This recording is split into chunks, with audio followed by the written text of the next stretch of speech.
Hi, I'm Noelle Starr with Certix Wine Staff, and with me is my esteemed colleague Bill McCleary. And today we're going to be talking about grower champagnes. Now, most people are familiar with the term champagne. It's sparkling wine from the Champagne region of France, but not a lot of people know what a grower champagne is. So I thought maybe, Bill, you would enlighten us all. Well, I think ever since champagne has been around, growers have been around. They've grown the grapes. Okay. For many, many years, growers just grew the grapes. They did not make champagne. Okay. And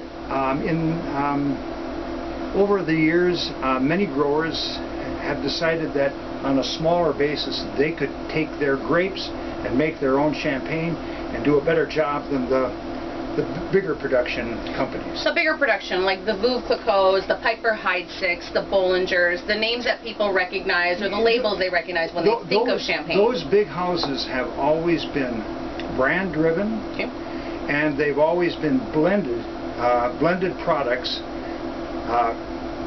by their own admission, a beverage of occasion. Okay.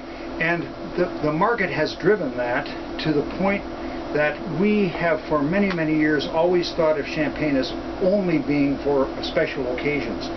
But actually, being it is wine, it has always been fascinating because it's been distinctive. And I think growers have said for many years, we can make it more distinctive by making it ourselves. So a house style, say a Veuve Clicquot, is going to taste similar from vintage or from each year. Obviously they don't vintage their everyday wine. It's going to be blended to be the same similar year after year. Whereas a grower champagne is really going to show a distinctively different bottle of wine at each of the bottlings that they do, correct? It certainly is, and that's what makes it distinctive, that's what makes it fascinating, and that's what makes it such a wonderful wine for us to have, not only for special occasions, but to have it for almost any kind of meal we would want to pair it with. So let's just talk basics. So what makes champagne unique is the fact that obviously there are lovely bubbles that are in the bottle, and those bubbles get there because of a second fermentation. There's to put bubbles into a wine gives it a distinction that no other wine has, and it really is fun to have bubbles in a wine like this. And it makes it actually, it makes it such a wonderful aperitif. And so what we're drinking today?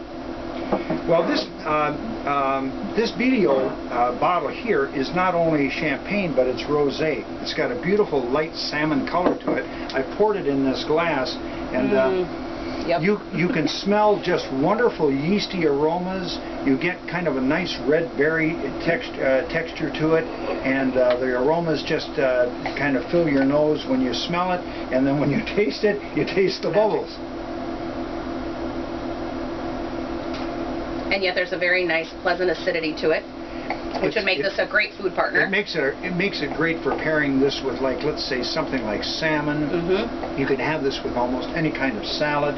You could have this with chicken. You could have it with fish. Almost anything that isn't heavy, beefy on the grill. This is wonderful. All right, well, there you have it. We have quite a few grower champagnes at Certix. They're in aisle 3, along with, of course, a lot of the other large house styles that we love as well. So come in, start sampling some of our champagnes, both the big house style and the growers, and cheers to you. Here's to grower champagne. Here's to grower champagne.